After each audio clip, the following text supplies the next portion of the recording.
Senari müəllifi və quruluşçu rejissor Davud Mirbagiri.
Hoş gəlmişsən evin hör. Şübhəsiz ki, səninlə dostlarının igid addımları Muxtar dövlətinin sütunlarını laxladıb. Bundan sonra sən Zübeyir oğullarının xüsusi məsləhətçisi və igid sərkərdələrindən birisən. Sənin şücaət və fərasətin Muxtar və onun qəsb elədiyi dövlətə həlak edici zərbə vura biləcək iki tərəfli iti qılıncdır. Təşəkkür edirəm cənab Musəb. Mən inanıram ki, sizin tərəfinizdə olmaqla yalançı Səqəfini və onun quldur dövlətini birlikdə məğlub eləyə biləcəyik. Allahın köməyi ilə məğlub eləyərik. Bu saat kiçik qardaşım Cəfərdir. Gördüyümə şad oldum. Amma biraz gecikmisən. Biz səni dünən gözləyirdik. Muxtar həyat yoldaşımı zindana salmışdı. Məcbur qalıb sarayın zindanına hücum çəkib onu azad elədim. Doğrudan bunu elədin? Bəli, indi ailəm etibarlı yerdədir. Muxtarın hadisədən xəbəri var? Əminəm ki, bu hadisədən artıq xəbərdar olub. Əhsən. Afərin. İndi əmin oldum ki, Muxtarın başı həqiqətən də can üstü olan dövlətinə qarışıb. İbrahim İbn Malik Əştər Nəxəyidən Şiyyənin fəxri Əmir Muxtara. Allahın salamı olsun sizlərə və məlumunuz olsun ki, yolladığınız yazının məzmunundan xəbərdar oldum və çox təəccübləndim. Görürəm ki, Mosul və Şam haqqında sizə yanlış məlumat veriblər. Əbdülmalik İbn Mərvan böyük bir qoşunla Mosula doğru yola düşmüşdür. Şamlılar əvvəlki məğlubiyyəti ikinci Bədr adlandırır və onun əvəzini çıxmaq istəyirlər. Elə bil öz aləmlərində ikinci Ühüd yaratmaq istəyirlər. Mosul, Təkrid və ətraf şəhərlərin əhalisi bizə kömək elədikləri üçün onların əmlakları, canları və namusları qarət edilmə təhlükəsi altındadır. Və qorxuya düşüblər və narahatdırlar. Hal-hazırda Mosul vilayətini tərk eləmək, Allah qoşununun Ühüddə elədikləri səhvi təkrarlamaq deməkdir. Yaxşısını siz bilərsiniz, Mosuldan əl çəkmək qiyama vurulan böyük bir zərbədir. Bununla belə əmr sizin əmrinizdir. Əmirin tədbirli rəyinin intizarındayıq. Vəssalam. Əcəb. Şam qoşunu şimşəkdir ki, Şamda çaxsın və Mosulda işığı görünsün. Əbu Müflis, İbrahimə yaz, qiyamımızı gözləyən təhlükə Musəbə və Bəsriyə əhəmiyyət verməməkdir. Dərhal Mosulu tərk etsin, Bəsrə tərəfə yola düşsün. Başda əmir. Məktuba görə narahat oldun? Düşünürəm ki, İbrahim Mosulda qalacaq. Çox böyük ehtimalla Mosul əhalisinin mərdliyini qarşılıqsız qoymaq istəmir. Dəlilləri süst, nəzəri isə şəkki şübhə, müəmma ilə doludur. Mosulu tərk edəcəyinə inanmıram. Bədbinliyə qapılma, əmir. İbrahim şək şübhəyə düşəcək qədər sadəlöv deyil. Həm də Allah eləməmiş, xəyanət onun işi deyil.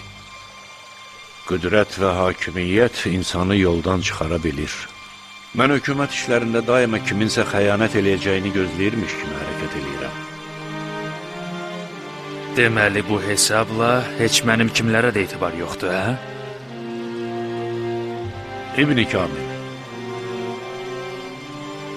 qüdrət sahibləri çox vaxt özlərinə xəncər vururlar. İnanmağın asan olsun deyə özümdən misal gətirirəm. Əgər bir gün əmir muxtarın da muxtara xəyanət elədiyini eşitsən, təəccüb eləmə. İnana bilmərəm, Əbu İshaq. Əmirin piyaləsi şüşədən deyil ki, sınsan. Onun imanı daşdan möhkəm, almazdan da bərkdir. Əmirin baxışlarından həmişə nəfsinin zəll olduğunu görmək olar. Deməli, hələ də şeytanı yaxşı tanımamısan, dost. O məni qüdrətin ləzzəti ilə vəsvəsə eləmir. Ədalət vurğunu olduğumu bilərək, üzünə ədalətsivərlik niqabı taxaraq əmir muxtarın canına salır.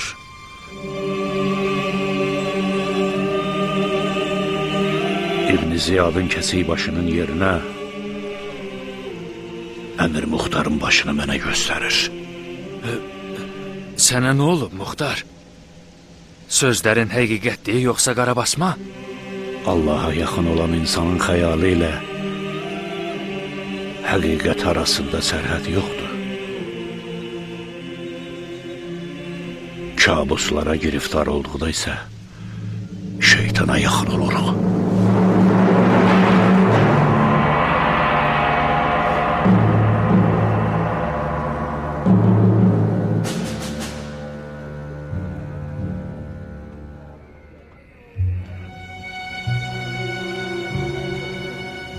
Bundan belə hal-hazırda qiyamımızın Şam hakimləri ilə müharibəsi yoxdur. Bizim Şam sərhədlərinə qoşun çəkməyimizdə məqsədimiz İbn Ziyad idi ki, Allahın lütfü, siz və Allah ordusunun himməti ilə cəhənnəmə vasil oldu. İndiki təhlükə Zübeyir balalarıdır ki, imamın qatillərinə sığınacaq verərək onları üstümüzə göndəriblər. Yubanmadan onlara qarşı çıxmalıyıq. Yaxşı olar ki, dərhal Bəsrəyə yola düşəsən.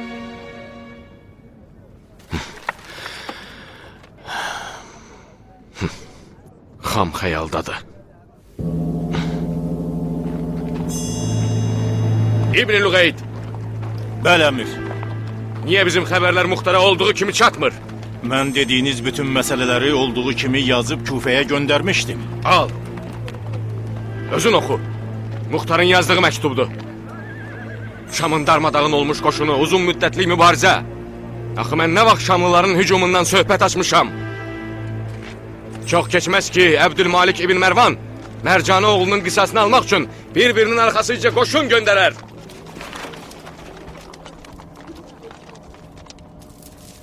İcazənizlə, qardaş. Əyləş.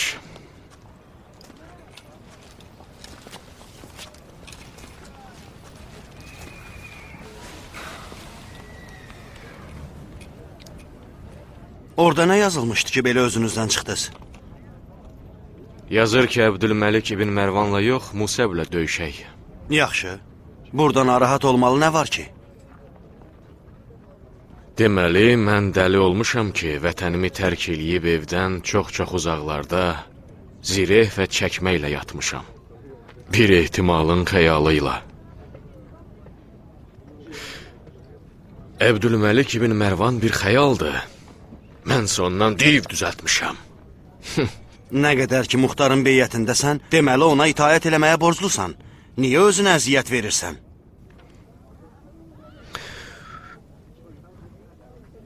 Sən mənim yerimdə olsaydın, nə inərdin? Muxtarı razı salıb Mosulda qalardım və Mərvan divinin buynuzunu sındırardım. Atamın qəbrinə and olsun. Öz fikirlərimi söyləyərkən sənlə muxtarın arasına girməkdən çəkinirəm. Amma səni narahat görəndə də çox kədərlənirəm, qardaş. sən Muxtar və qiyamı üçün canını əsirgəmədin. Sənin fikrini nəzərə almamaq insafsızlıqdır. Sən Muxtar və qiyamı üçün canını əsirgəmədin. Sənin fikrini nəzərə almamaq insafsızlıqdır.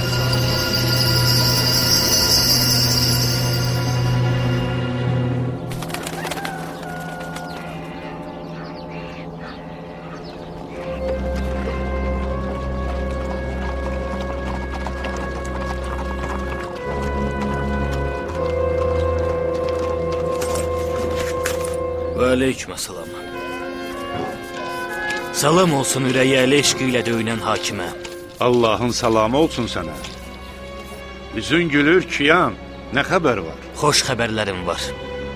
Demək olar ki, düşmən qoşununun vəziyyətini xırdalığına kimi öyrənmişəm. Düşmən ordusunun dəqiq sayını bir-bir deyə bilərəm. Azuqə və yeməklərini misqalına qədər, at və qatırlarının neçə başı olduğunu, dəvələrin adam sayına nisbətini, qılınc, qalxan və nizələrini isə qəbləsi ilə bir yerdə. Yaxşı, müxtəsər söylə. Kufə fərarilərindən İbn Hür və İbn Əşəsin başçılığı ilə 2 qoşun, Musəb və qardaşı Cəfərin rəhbərliyi ilə Hicazdan 3 qoşun və ən əsası düşmən qoşununun ən təhlükəli hissəsi, məşhur və döyüşlərdə çox böyük təcrübəsi olan Mühəlləbin başçılığı altında Əhvazdan gələn 2 qoşundur. Mühəlləb məşhur adamdır. Həm də hiləgərdir. Əslində Mühəlləb meydanda olan yox, meydan arxasında gizlənəndir. Onun döyüş zamanı qarşı tərəfdə təxribat yaratmaq səriştəsi var. İbn Kamil, dərhal sərkərdələrə xəbər ver. Baş üstə əmir.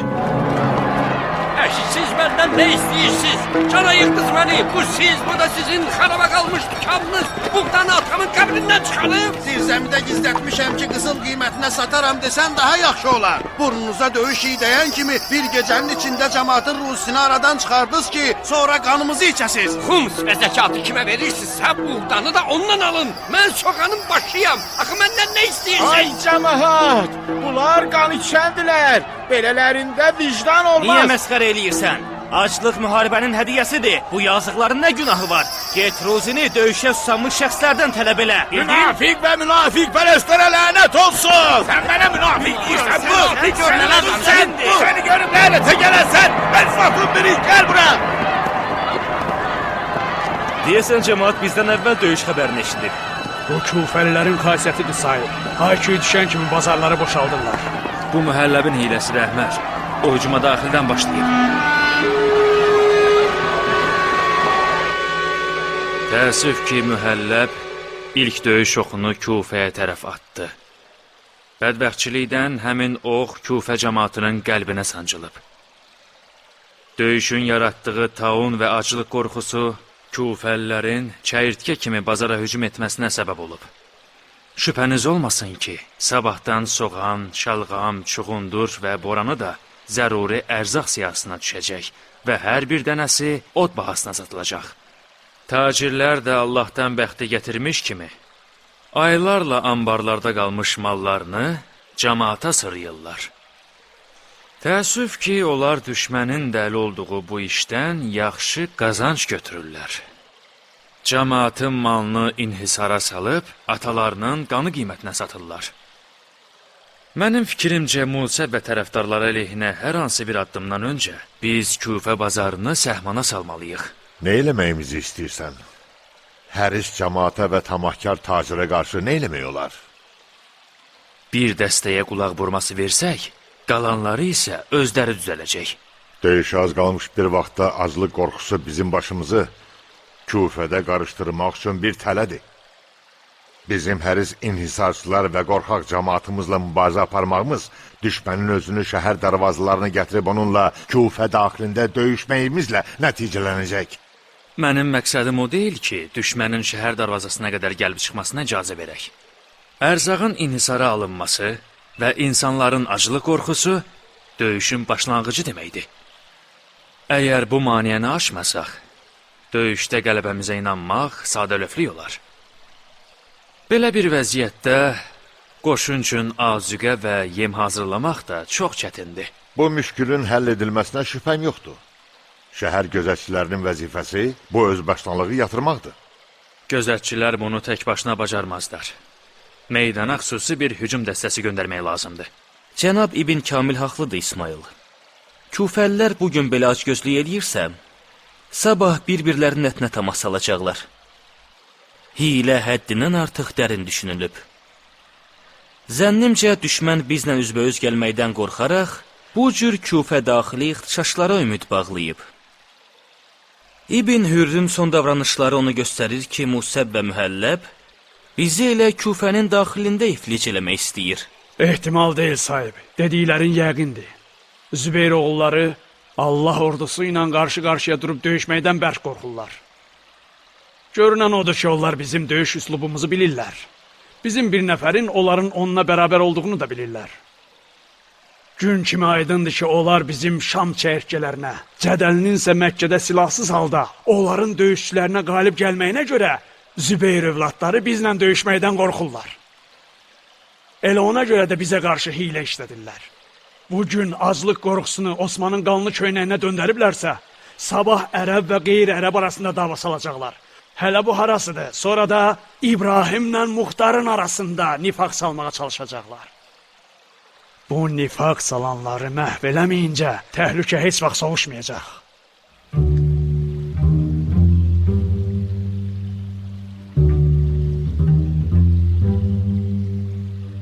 Sizin hər birinizin söylədikləri fikir öz yerində ağlabatandır. İbn-i Şümeytin dedikləri ilə razıyam. Allahın onların ürəyinə bizim qorxumuzu salmağı öz-özlüyündə böyük nemətdir. Zübeyrin xain övladı Küfənin müsəlman vilayətlərinin gəlini adlandırmış və onunla evlənmək istəyir. Evlilik xütbəsini də oxuyub. Allahın köməyi ilə toyunu yasa çevirərik. İbn-i Şümeyt, İbn-i Kamil və Kiyan, siz qoşunu Nüxeyliyə çıxarıb, döyüş üçün hazırlığa başlayın. Qoşun başçısı İbn-i Şümeyt olacaq. Hamı onun əmrlərinə əməl eləməlidir. Mən isə sahib İsmail və Əbdürrəhmanla Küfədəki çaxnaşmanı qaydasına salarım.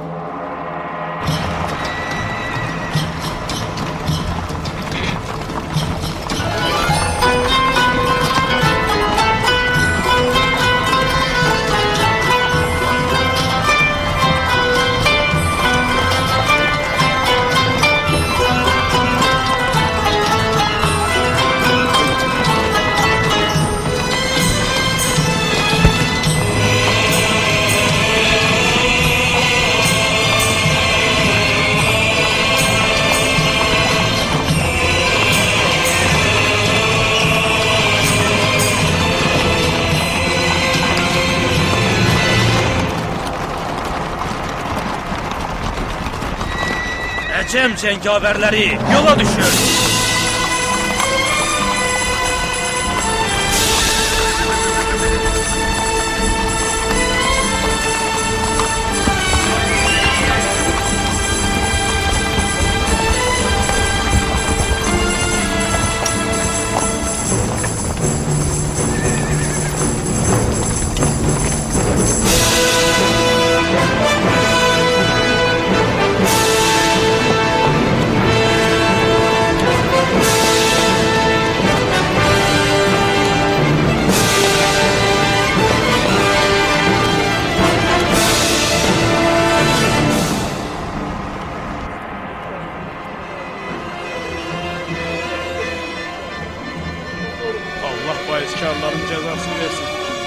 Güzəranımız qara olub. Günümüzə bir bax. Bizim ruzumuz bu dəllallardan asılıdır. Bu müharibələrdən də canım boğazıma yığılıb. Belə bir şey olar. Bir arvad uşağın az qalması nə deməkdir? Başka bir çarəsiz olmalı.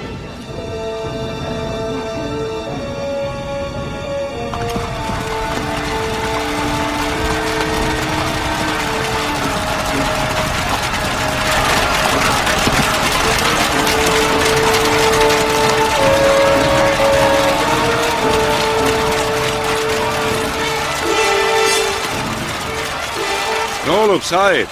Cəmaat çörək və ərzaq qıtlığından narazıdır. Tacirlər dükanları bağlayıb, ərzağı inhisara alıblar. Elə bu gün cəmaatın ərzaq məsələsi həll edilməlidir. Təcili Kufə tacirlərini yanıma çağırın. Baş üstə əmir.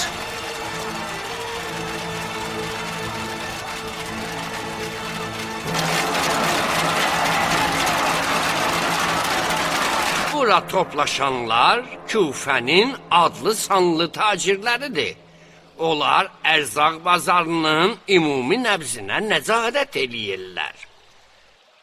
Əhali üçün zəruri olan məhsulların qiyməti, bölgüsü, qıtlıq və bolluq durumu onların iradəsindən asılıdır.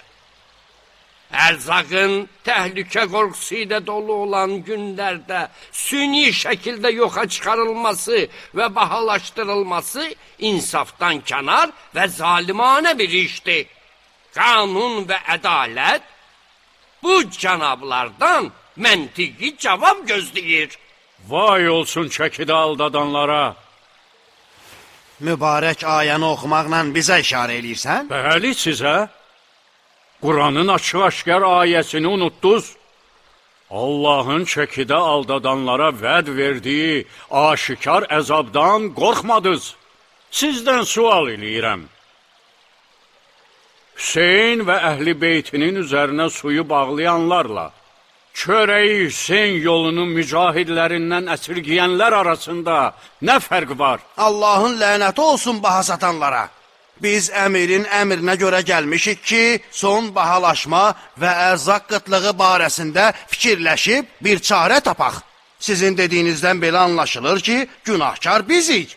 Sizcə məsələ yanlış anlaşılmayıb? Bir sözlə siz bilərəkdən ya da bilməyərəkdən düşmənin dəyirmanına su tökməklə onun müttəfiqinə çevrilirsiniz. Bu dövlət elə qurulduğu ilk gündən sizin mənafilərinizi qorumağa çalışır. Deyin görüm, bu pis işdir? Elə buna görə də dövlət özünün çətin günlərində ona zərbə vurmağınızı yox, sizdən kömək gözləyirdi. Sınsın o əllər ki, sizə zərbə vurur. Bəs bizim günahımız nədir?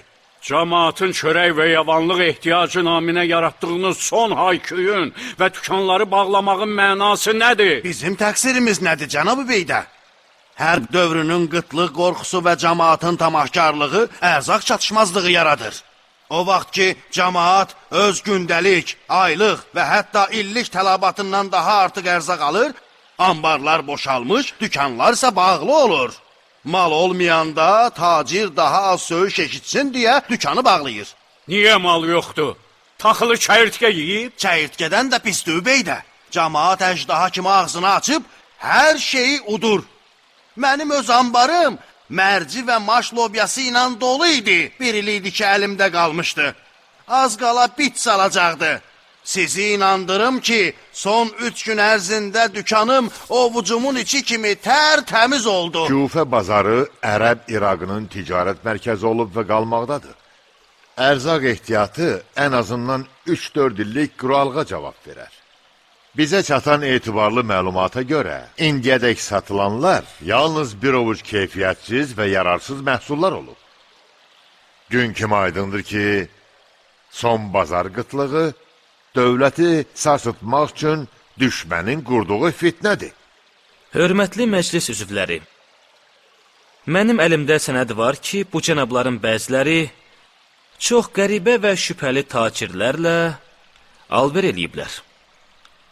Küfədən olmayan bu şübhəli tacirlər, ambarlarda olan ehtiyatları küfədən kənara çıxarmaq üçün hamısını topdan alıblar. Aldıqları əsas məhsullarsa un, buğda və arpadır. Çox təəssüf ki, buğdanın 2/3 artıq küfədən aparılıb. Bu iki şey deməkdir. Ya bu yad alıcılar, düşmənin ərzaq tədarükçüləri olmaqla öz qoşunlarının azuqə və yem ehtiyatlarını təmin edirlər, ya da bu cənablar düşmənlə işbirliyi quraraq, ambarda olan ehtiyatlarını yadlara satmaqla öz qoşunlarına zərbə vurmaq istəyirlər. Əgər biz qoşunumuzu azuqə və yemlə təmin eləyə bilmiriksə, deməli döyüşü əvvəlcədən uduzmuşuq. Yeməyi olmayan ordunun gücü də olmaz. Cənabların adları, alış-veriş təfərrüatı sənədlərdə mövcuddur. Məsləhət bilsəz, sizə təqdim edə bilərəm. Biz tacirik, cənab sahib. İşimiz alış-verişdir. Yaxşı bir müştəri tapılsa və məhsula yaxşı pul versə, ticarətin qaydasına görə biz ona satmalıyıq. Yad ellilərlə alış-verişi qadağan eləyən yeni bir qanun da yoxdur. Üzrün günahından da pisdir. Bəyəmkar idiniz ki, döyüş şeypurunun səsini eşitmədiniz? Ticarətin özünə məxsus qaydalarını qəbul eləyirəm. Bəs insaf, mürvət qaydaları harda qaldı? Siz müsəlmansız axı. Daha çox qazanca görə özünüzə və cəmaata zülm eləmək rəvadırmı? Əlbəttə, bəşər övladı səhvsiz olmaz. Tacir tayfası öz mənfəətini güdür. Ola bilsin cənabınız bu xüsusiyyəti bəyənməsin, biz mənfəət üçün alver eləyirik. Ola bilsin ki, bilmədən və istəmədən düşmənin tələsinə düşək və onun xeyrinə alver eləyək. Amma dediyiniz kimi düşmənlə əlbir olmaq əsla və əsla. Deməli, qəbul eləyirsiniz ki, son bahalaşmanın əsas səbəbi tamah və nadanlığınızdır? And olsun Allaha.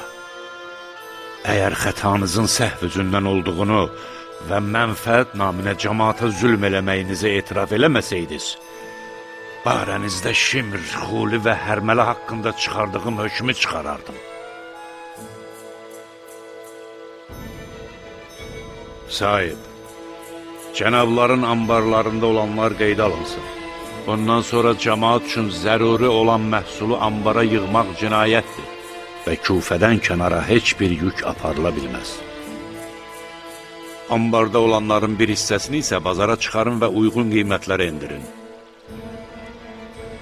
Əbdülrəhman, sən də İsmailin köməyi ilə Küfə ailələrinin həqiqi ərzaq tələbatını müəyyən elə və onlara ehtiyac duyduqları malların alınması barədə sənəd ver.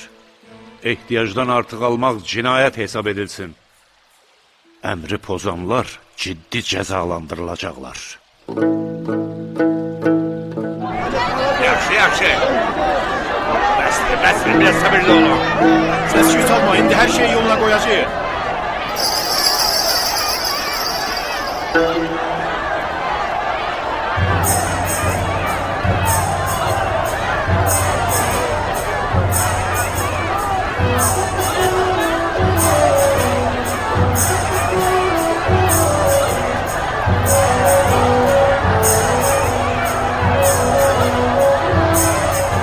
Oğlunuz döyüşdə şəhid olur.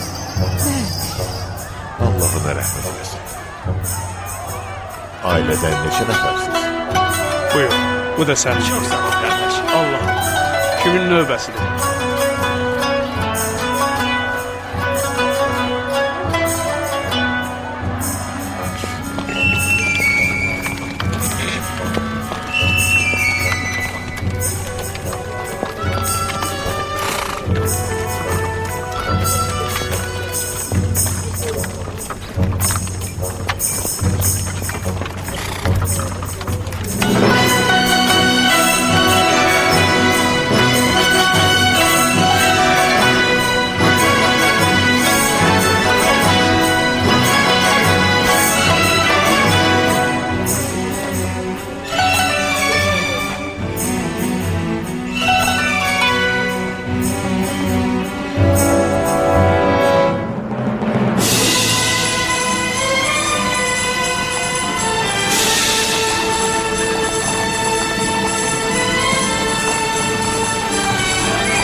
İbn Vəhəb.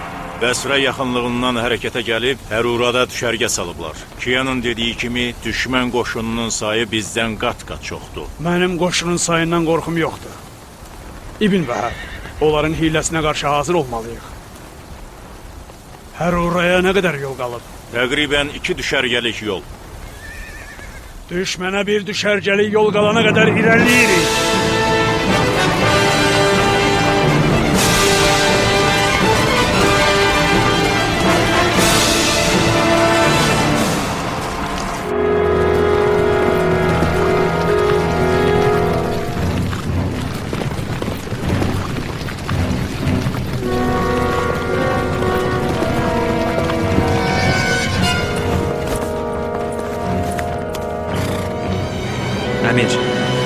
Muxtarın qoşunu Hərurədə düşərgə salıb. Hazırda ordunun nizama salınması ilə məşğuldular. Onların rəhbəri Kufənin adlı sanlı döyüşçülərindən biri olan Əhmər ibn Şümeyddir.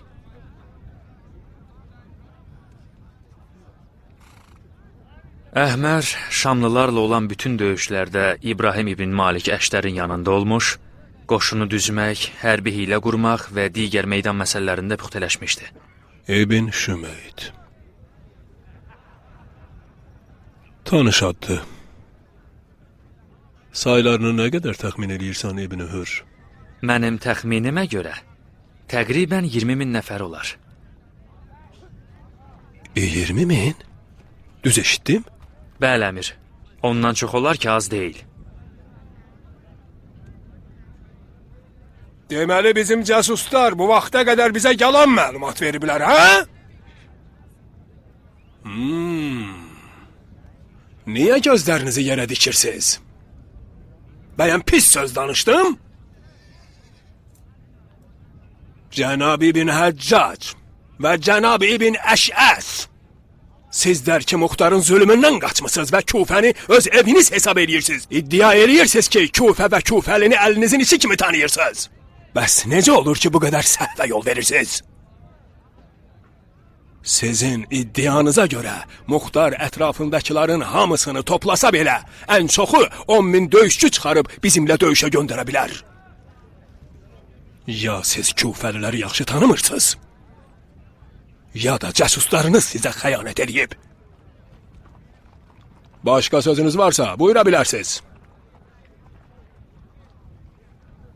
Bu anasından bir xəbər, sehir və cadu bilir. Məndə olan etibarlı məlumata görə Kufəlilərin çoxu Muxtara arxa çevirib. Elə isə 10.000 əlavə döyüşçünü Kufə qadınları doğmayıblar. Bəlkə Muxtar dua oxuyaraq 10.000 cin döyüşçünü çağırıb sərkərdəsi İbn Şümeydlə üstümüzə göndərib. Elədir? Nə deyim, əmir? Muxtar cəmaatı aldatmaqda böyük maharətə malikdir. Biz ona qarşı yürüş edərkən mələklərin ona köməyə gəldiyi haqda şayə yaydı.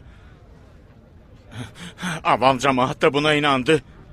Niyə pərişansız, əmir? Elə fərz eləyək ki, Cənab İbn Hürrün təxmini dəqiqdir və o Muxtarın qoşununu bir-bir sayıb və bu məlumatda əsla bir şübhə yeri yoxdur. Nə olsun, bizim qüvvəmiz onlardan 2-3 dəfə çoxdur. Mən Muxtarın qoşununun sayına görə narahat deyiləm İbn Həccac. Mənim dediyim odur ki, niyə bizim məlumatlarımız rəqiblərimizinkindən qeyri-dəqiqdir? Rəqib haqqındakı bu yanlış xəbərlə döyüş meydanına girsək, uduzmuş olacağıq. Əmir bizim zəif və rəqibimizin güclü tərəflərini yaxşı bilir. Niyə onun düzgün sualına yanlış cavab verməyə çalışırıq? Mənim dediklərim hələ bitməyib, əmir. Muxtar qoşununun çoxu ərəb deyil, qeyri-ərəbdir. Mən cənab İbn Əşəsin fikri ilə tam razıyam. Kufə əyyanlarının özləri Muxtar və dövlətini sevmirlər. Hətta hakim təbəqənin içərisində də belələri çoxdur. Muxtarı məcburi olaraq dəstəkləyənlər də az deyil. Əgər belə vəziyyət olmasaydı, mən kiçik dəstə ilə Muxtarın qulağının dibinə qədər gedib ailəmi azad eləyə bilməzdim. İbn Hür, bu yeni bir məsələ deyil. Hamıya məlumdur ki, Muxtarın əsas fədailəri qeyri-ərəblərdir və ölənə qədər də onu müdafiə edəcəklər. Hətta dəfələrlə eşitmişəm ki, Muxtarın qoşununda ərəb dilində danışmırlar. Əlbəttə, siz haqlısınız, əmir. Muxtarın xasiyyətidir ki, hilə ilə rəqiblərinin fikirlərini təşvişə salsın. Mənim fikrimcə, əmir, sizin Muxtarla mübarizədə bir neçə üstünlüyünüz var. Cənab Mühəlləb, Muxtarın sehrini batil eləmək və döyüş çətinliklərinin düyününü açmaqda zəmanəmizin yeganəsidir. Xahiş edirəm, belə bir köməkçiniz olduğu halda narahat olmayıb qoşunu tam qüvvəsi ilə meydana çıxarasınız.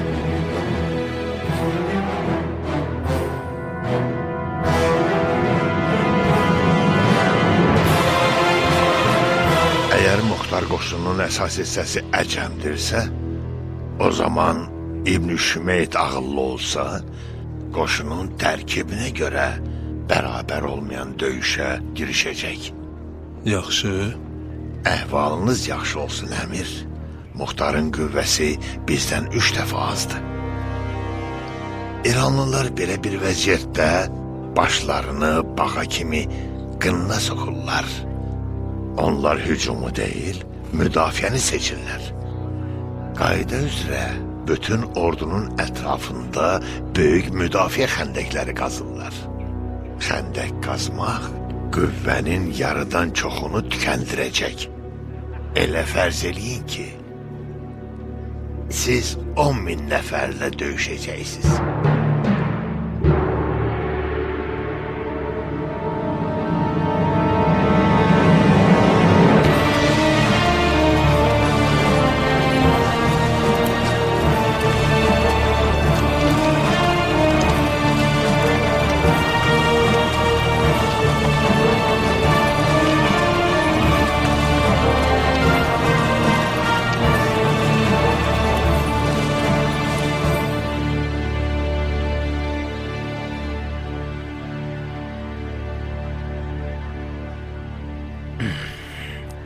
Xidmətinizdəyəm.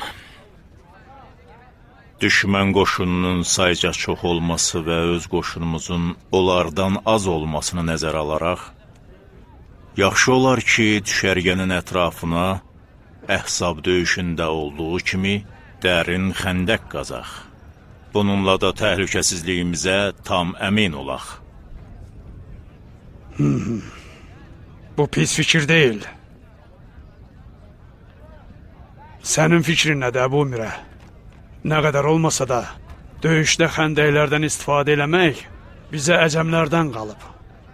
Mən düşünürəm ki, cənab İbn Vəhəb zarafat eləyir. Mən doğrudan da xasiyyətcə zarafatçılam. Amma xəndək qazmaq barədə çox ciddiyəm. Və yəqin bilirəm ki, xəndək qazmaqla düşməni iflic eləyə bilərik. Xəndək qazmaq özü də belə əlverişsiz yerdə? Qətiyyən məsləhət deyil. Cənab Əbu Ümrə, bu təklifi təksib eləmək üçün tutarlı dəlilin varmı? Birincisi, xəndək qazmaq şəhəri müdafiə eləmək üçündür. Düşmənin an-ban meydan dəyişə biləcəyi bir çöllü biyabanda bu mənasız və lazımsız bir işdir. İkincisi isə xəndək qazmaq düşmənin güclü olması ilə razılaşmaq. Onun hərbi qüdrətini qəbul eləmək, düşmən qoşununda ruh yüksəkliyinə, öz qoşunumuzda isə bunun əksi deməkdir. Üçüncüsü isə xəndək qazmaq özünü müdafiə deməkdir. Halbuki biz hücum eləməyə gəlmişik. Dördüncüsü, xəndək qazmaq döyüşçülərimizi əldən salar. Qoşunu çox yorar. Yorğun qoşununsa döyüşməyə tamamilə halı qalmaz. Beşincisi... Bəsdir, Əbu Ümrə. Mən 7 dönəm arxamla birlikdə təslim oldum. Qardaşlarım, düşünürəm siz də hesab edirsiniz ki, Kiyanın dəlilləri ağlabatandır. İbn Vəhəb öz xəfiyyələrinə tapşır ki, düşmənin bütün davranışlarını addım-ba-addım bizə çatdırsınlar. Allahın köməyi ilə Həruranı düşmən üçün qəbristanlığa çevirməliyik.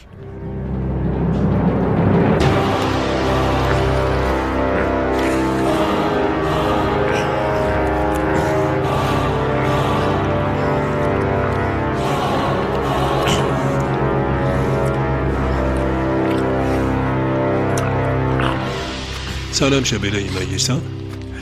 Necə yirəm ki? İştahla. Tamah və acgözlüklə.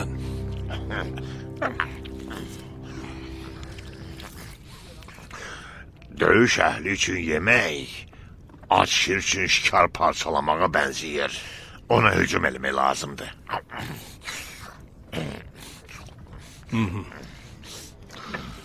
Düşünüləsi ifadədir, mühəlləb. Deməli, təmkinlə yemək yiyən bizlər döyüşçü hesab edilmirik. Hayır, bir işin özünə məxsus fəlsəfəsi var. Döyüş vaxtı şücaət, namaz vaxtı itaət, qəzavət vaxtı ədalət, rəhbərlik vaxtı tədbir, yemək vaxtı isə qəddarlıq. Nəhayət yatmaq vaxtı. Qoy qalsın. Onda bizə də öyrət də, xəsis. Gör və götür rəhmətin oğlu. Kimsə əlqonlu bağlamayıb ki, görən göz, eşidən qulaq, deyən dil. Yaş, cavan, ağıl da ki, maşallah. Xoş olsun halına. Kaş sənin fəlsəfələrin də bizim üçün inanlası olaydı. Niyə inanmırsan canım? Səhvliyin görək oradadır. Səhv yeri Muxtardır mühəlləb. Muxtar. Muxtara qarşı döyüşmək bizə yeyib içməyi haram eləyib. Son vaxtlar namazda da çox şək eləyirəm. Deməli ona görə cəmaatdan ayrılıb namazı tək qılırsan Musa? Neyniyim? İmam şübhə eləyən olarsa, ona iqtida eləyənlərin gözündən düşər.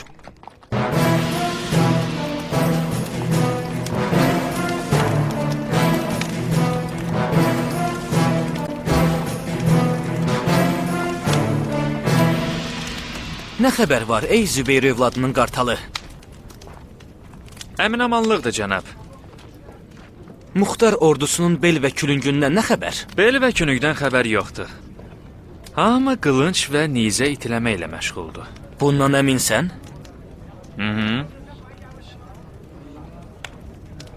Əmir, cənab İbn Hür hüzurunuza gəlmək istəyir. Çox yaxşı. Deyin gəlsin. Paxıllıq elədim, mənə haram oldu. Buyur, eşək baş gəldiyi üçün şir heybətimi dəyişib, məcburam insan kimi yiyim.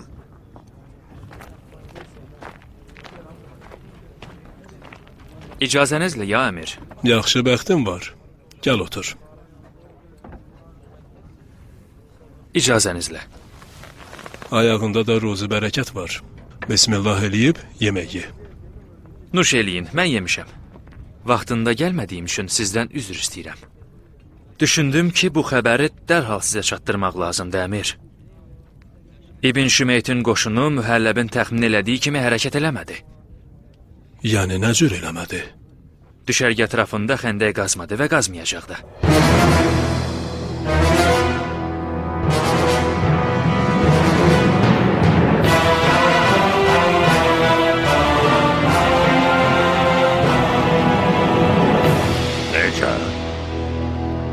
Sanki İbn Şümeyt xəndək qazmaq istəyirmiş, lakin Kiyan ona mane olub. Əgər Kiyan da İbn Şümeyt ilə gəlib? Bəli, əmir, gəlib. Niyə əvvəldən xəbər verməmsiz? Çünki 1% belə ehtimal vermirdim ki, Kiyan İbn Şümeytin ordusunda sadə bir əskər kimi meydana atıla bilər. Qaranlıq tərəfi burasındadır ki, Kiyan qala-qala Muxtar qoşunun sərkərdəliyini niyə İbn Şümeytə tapşırıb? Bəs sən nə fikirləşirsən? Mənim ehtimalıma görə Əbu Ümrə Muxtarın qəzəbinə tuş gəlib. Nəyə görə? Mənim gördüyüm qədər, Kiyan hərmələdən aldığı zərbədən sonra bərk sarsılmış və bir müddət heç kəs və heç nə inanmırdı. Hətta Muxtara və qiyamına da. Bu şübhə Muxtara ağır gəlmişdi. Amma necə olur ki, ayağa qalxır, hər oraya gəlir, Muxtar da ona icazə verir, bunu Allah bilir. Sili kasanın altında gizlədiblər. İşarəni oxudum. Bundan yaxşısı ola bilməz. Tədbirin var? Mənim tədbirimi yalnız İbn Hür həyata keçirə bilər.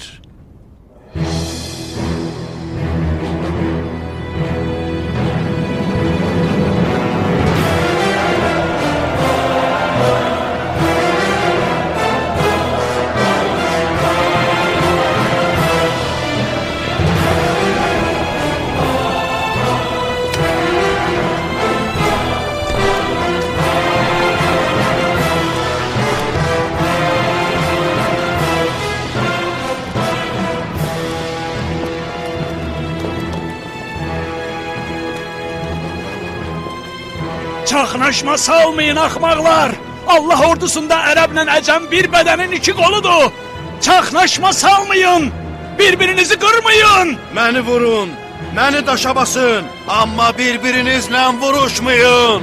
Ərəblə əcəmin davası Allah ordusunu iflic eləməkdir. Məni vurun. Atımın yəhərini uğurladın, yoxsa atana borcum var idi. Bırax. Mənim yəhər oğurladığımı elə ispat eləməlisən. Eşşəyimizin əvvəldən quyruğu olmayıb, bildin? Məyər atının gümüşdən döyməsi olan yəhəri vardı? Yəhər oğrusu mənəm, yaxamdan əl çək. Qoy fitnə yatsın. Körsan, az qala bu cəmaat bir-birinə qılınc çəkib qan tökəcəklər. Günah sənin boynunda qalacaq. Əgər mən oğurladımsa barmaqlarım qırılsın.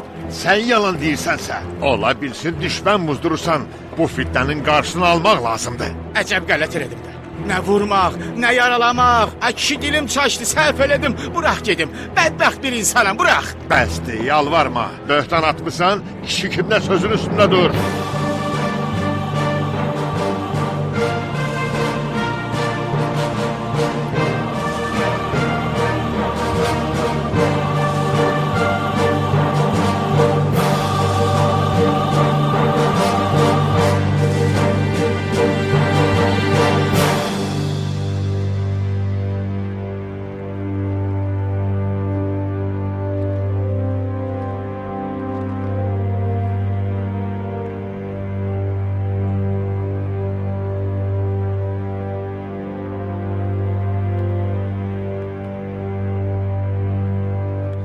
Afərin ərəb. Salam olsun əcəmə. Əmanətə yaxşı sahib çıxdınız. Məzlum imamınızın qisasını almaq naminə beyyət elədiyiniz ədalətli əmirə itaətiniz bundan ibarət idi?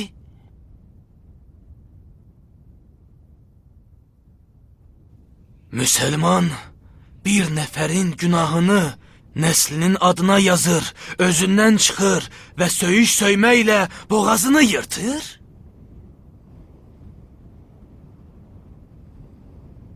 Siz niyə qəzəb divinizə sahib çıxmadınız? Kiyan, məyər eşitmədin əcəmi necə təhqir elədilər? Eşitdim, əlbəttə eşitdim. Oğru olan əcəmin izi tozu belə qalmamalıdır. Yalançı ərəb əcəmi şərliyib böhtən atır. Bunlar təhqirdir? Töhmətdir ki, ya. Xoşa gəlməz töhmət. Əgər töhmətdirsə, xoşa gəlməz töhmətə görə qılınc çəkərlər, yoxsa məhkəməyə müraciət eləyərlər. Siz qazilərin böyüyüsüz ki, isbat edilməyən töhmətə görə hökm çıxarır və cəza verirsiniz? Onları şeytan anlattı Əbu Ümrə. Bir göz qırpımında məlun şeytan bu insanların imanını silib süpürüb apardı. Millətin ərəb damarı elə tutmuşdu ki, az qalmışdı boğulsunlar. Mən bu cəmaatın əməlindən xəcalət çəkirəm.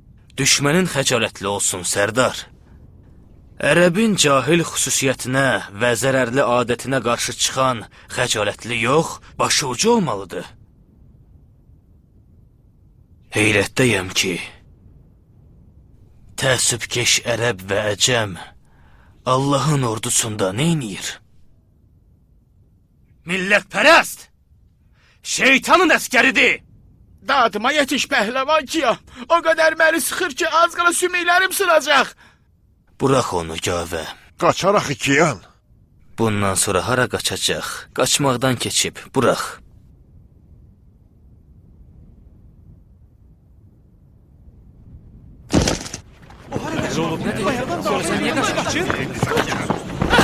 Gördünüz? Bırax! Heç düz olan da qaçardı. Mənim günahım yoxdur.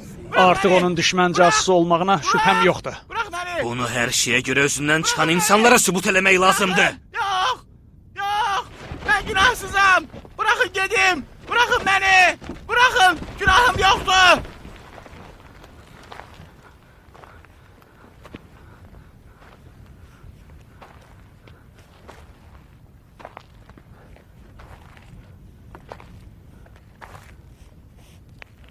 Hansı qəbilədənsən? Bəni Himər qəbiləsindən. Qəbiləmlə nə işin var, Sərdar? Mən ürəyi yanmış bir ərəbəm. Din adı ilə məni uzun qulaq kimi işlədən ərbabın zülmündən yaralıyam. Allah bəlasını versin. Sonra da zülmdən bezib, ədalətsizliyə son qoymaq üçün Muxtarın əskəri oldum. Nə gözəl, bunu bacardın?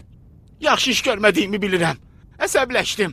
Əsəbi insansa uzun qulaq deməkdir. Əgər bir döyüşçünün atının yəhəri varsa və o başqasının atının yəhərini oğurlayarsa, deməli bu döyüşçünün başqa bir niyyəti var.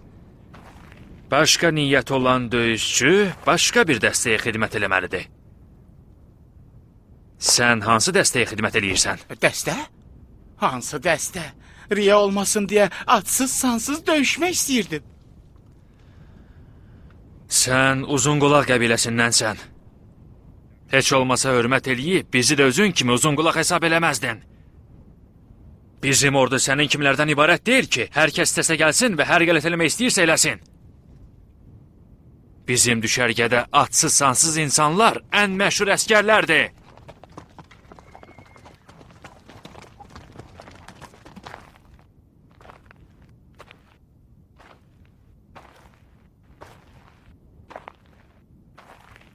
Deyin görüm aranızda bu şüphəli ərəbi tanıyan kimsə var? Birinci dəfə də görürəm. Mən də tanımıram. Heç vaxt görməmişəm. Yox, tanımıram. Yox. Onu görməmişəm. Heç vaxt görməmişəm. Mən də tanımıram. Tanımıram. Yox. Heç tanış gəlmir. Bilmirəm kimdir. Cinayətini etiraf eləsəydin, xilas olmağına ümidin vardı.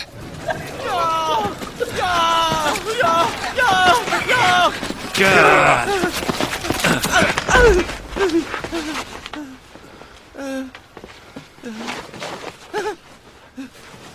Nə baş verib?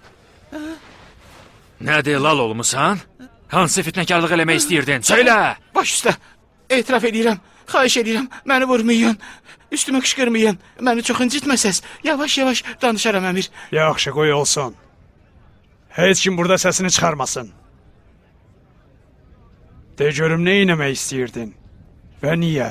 Eşşəklik elədim, Sərdar. Mən başı boş bir neçə sikkəyə aldandım. Dərbədər olmuş İbn Hür evimə gəldi. Razılaşdıq ki, bir neçə nəfər qəbilə üzvlərimlə sizin əskərlərinizin paltarını geyinib düşərgənizin içinə daxil olaraq ərəblə əcəmi bir-birinin canına salım. Qəribədir. Nəyə nail ola bildin? Əcəmlərə oğurluq töhməti vurduq. Qanları cuşa gəldi, mübahisələr yarandı. Ərəblər səsimizə səs verdilər. Qışqırmağa başladıq. Fırıldaq və oğru əcəm rədd ol. Fırıldaq və oğru əcəm rədd ol. Ərəblə əcəm bir-birini qırmağa yaxın olarkən cənab Əbu Ümrə Kiyan özünü yetirib əcəmlərin qəzəb alovunu söndürdü. Dostların necə oldular? Əvvəlcədən nəzərdə tutduğumuz kimi hamı qaçdı. Bəs necə oldu ki, sən tələyə düşdün?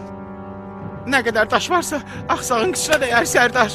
Mənim qaçan ayağım və sağlam əqlim olsaydı, bu dərbədər olmuş İbn Hürrə aldanmazdım. Buradan belə məlum olur ki, Zübeyir övladı öz döyüşçülərindən namid olduğundan ən alçaq yola əl atıb hilədən, fitnəkarlıqdan istifadə eləyib. Ona bu meydandan əli boş qayıdacağını sübut eləyəcəm. Qulağını, dilini kəsin və gözlərini çıxardıb geriyə, düşmən düşərgəsinə göndərin. Rəhm edin, Sərdar, rəhm edin. Siz Allaha daha yaxınsınız, Sərdar, rəhm edin. Qələt eləmişəm, mənim bir qoşun külfətim var, Sərdar, rəhm elə, Sərdar. Rəhm eləməsəydim, canını bağışlamazdı. İbn-i Kamil, bu dəqiqə hökmü icra edin. Bağışlayın məni, Sərdar, bağışla məni, xahiş edirəm. Bağışlayın məni, Sərdar, bağışlayın məni, bağışlayın.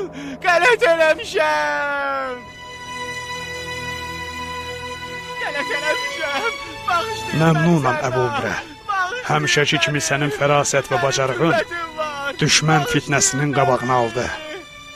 İbn Şümeyd, düşmən ordusunda mühəlləb kimi hiləgər var. Rəqibləri məhv eləməkdə pərgardır. Onun ayrı seçkilik qoxusu gələn hər bir səsin sahibinin boğazından çıxacağına əmin ol.